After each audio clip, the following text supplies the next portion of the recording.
All right. With Allan Terhune, we're going to talk Helly Hansen Sailing World Regatta Series, Annapolis, weather, current tides. We're going to do a little weather briefing here and get some insight from the guy who knows Annapolis quite well. Allan, what's the weather like down there today? Oh man, we're getting ready for a pretty wet and windy weekend. So in some ways, I guess we're pretty lucky that we're not racing this current, I guess tomorrow or today and tomorrow. The word I heard is tomorrow is like 30 gusting 40, wind chills in the mid 30s. So I think we're glad we're another week out. It's going to be miserable here, but should make for a good weekend next weekend, which is exciting. Excellent. All right. So it was probably a good idea that we got punted a week later because we're later than normal are for the regatta. So we'll count that as our blessing. Knowing that this northeasterly, it doesn't pile a bunch of water into the bay, right? So it'll not usually. Should push water out. Yep, theoretically. Maybe a little bit of rainwater might get pushed in, but I think by the end of the week it should be kind of all normal systems by then. All right, so we'll take a look at the weather in a second. Yep. And so the couple of things we want to cover today is just obviously we're 7 days out from sailing, so as everybody knows, the forecasts can go wonky, but this one seems to be, if the weather experts looked at it, like a probably pretty straightforward thing that's going to happen. This weather system is going to move out and then it's going to get weird, right? And so we'll get to the weather, but also the tide, and then basically we'll run through the race courses and what particularly the out of town boats can expect when the tide's coming in and the breeze is going to be weird and light. So all right, well let me tee up. Good old trusty Windy. Is this your favorite weather source as well? Yeah, it's a good one. Sail flow is actually remarkably accurate for here too, but Windy does quite well here in the Chesapeake. And yeah, I mean, you can see we're coming into a pretty strong northeast system here for the next 4 or 5 days. Wet and cold, and then it's supposed to get warm and sunny, which as we all know, could be really difficult here on the Chesapeake. But I'm actually going to spin this and be pretty optimistic. I think there's a few things here that could actually be good for us in that it's going to get warm and the water's still, reasonably cool. And we'll talk about it a little bit here in a second, but we have flood tide for most of the 3 days while we're racing. Okay. I think that lends itself pretty good to potential. I'm not saying it's going to happen, but I think the potential for some, southeasterly, southerly fill through the bay could be pretty good. So I'm not pessimistic on what we'll have. I think we could actually have a couple really nice days where it's warm, t-shirt type weather, and we actually get some wind. So I think, the long-term forecast might look scary, but I think it could be really good. So I'm not going to let it bring me down. Let's put it that way.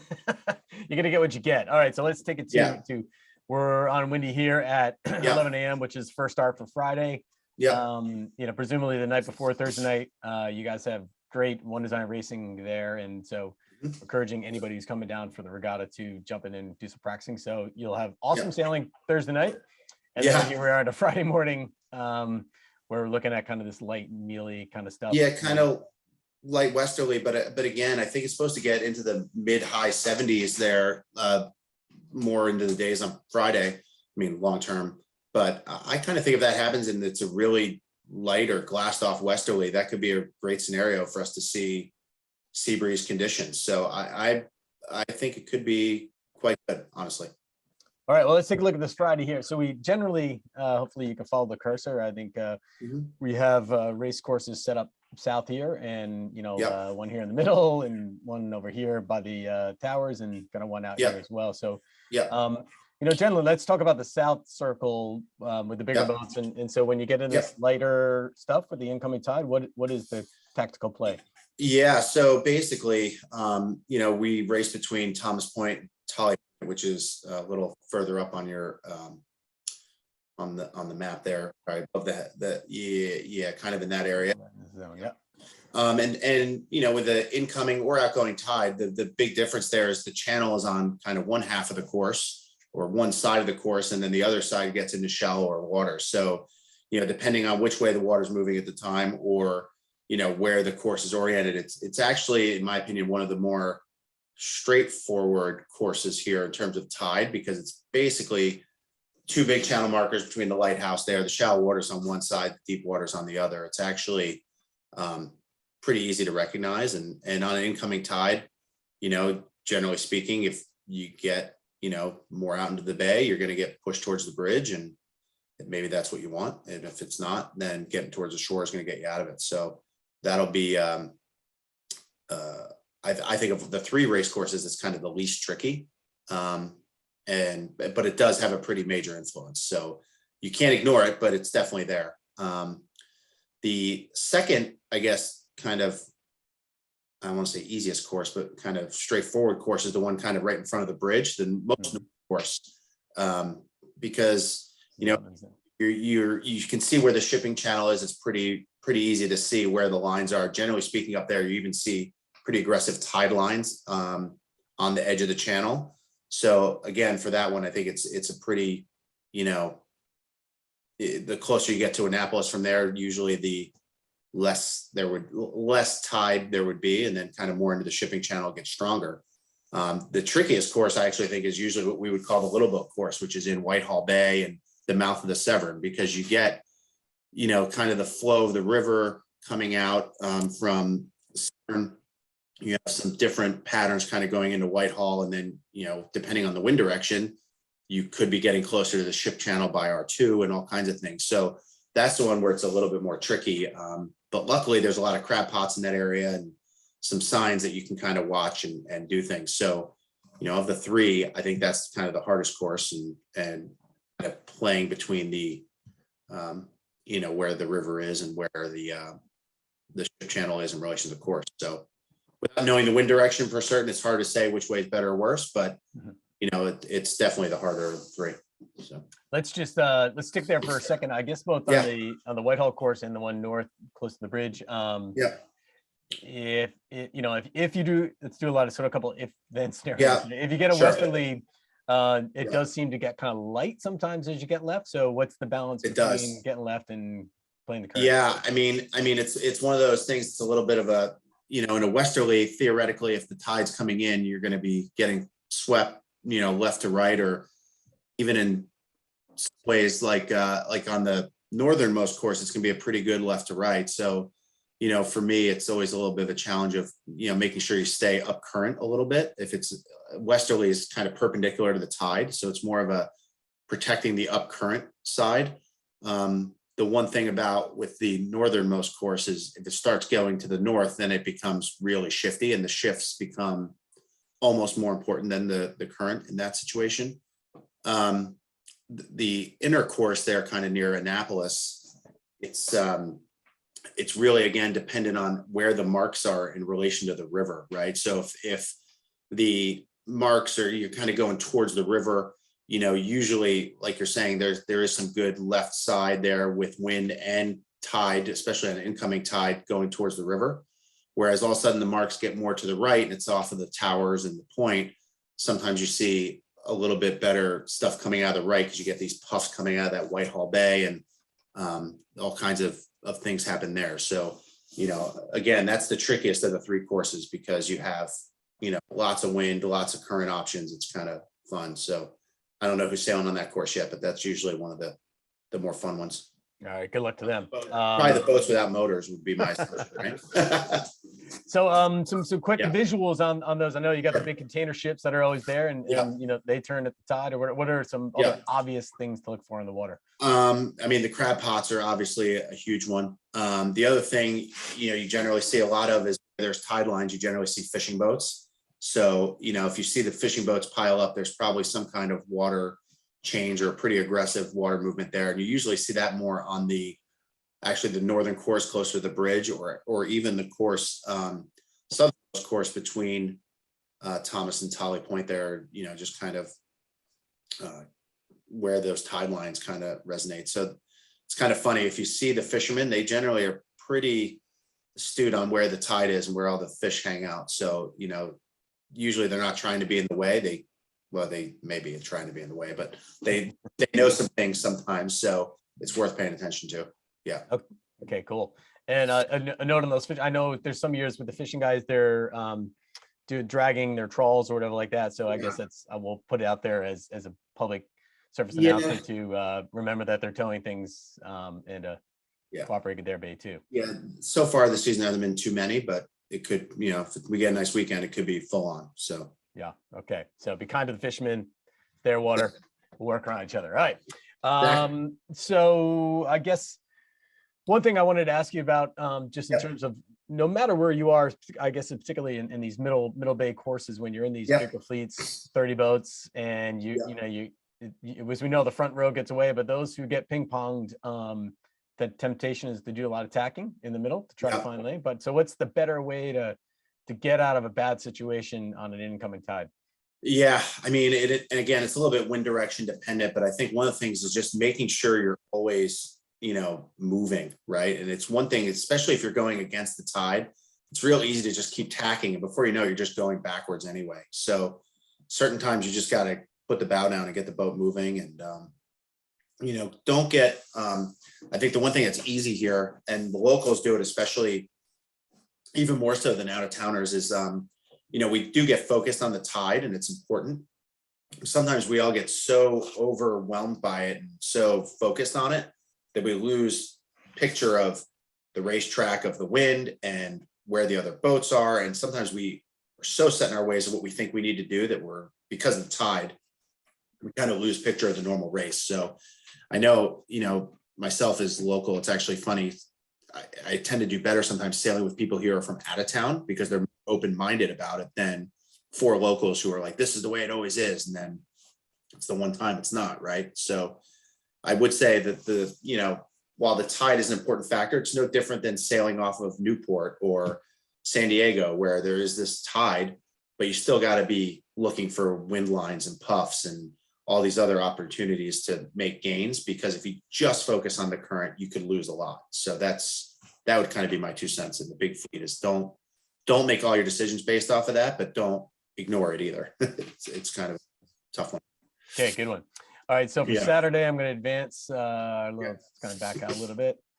That's Saturday at noon. That's looking pretty light too. So let's maybe just ignore that as a long time for now.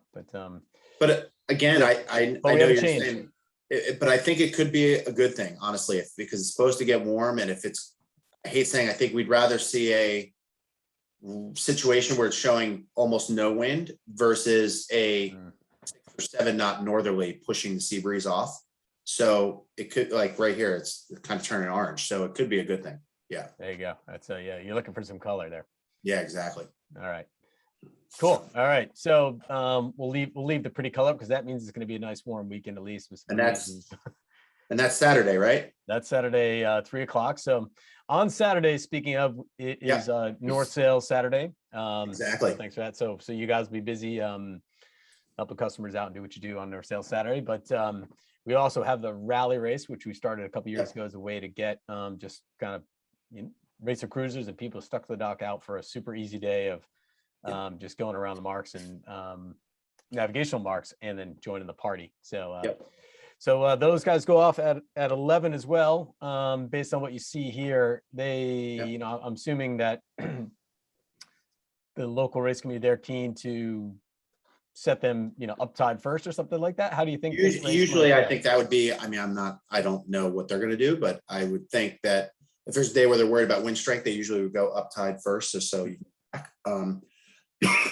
But the thing for those races usually is using government marks, you're going to go back and forth across the channel. So kind of, for anybody who's doing that, it's just kind of, especially reaching legs or running legs, kind of taking the tide into account to make sure you're not just getting swept off the course and having to come back to the mark later. So that would be big. There's supposed to be, it's supposed to be simple, but I'll make it complex for them. When you're going in these reaching angles across tide, how do you I guess maybe locals, how do you ask the question is how do you compensate for the tide and VMG sailing?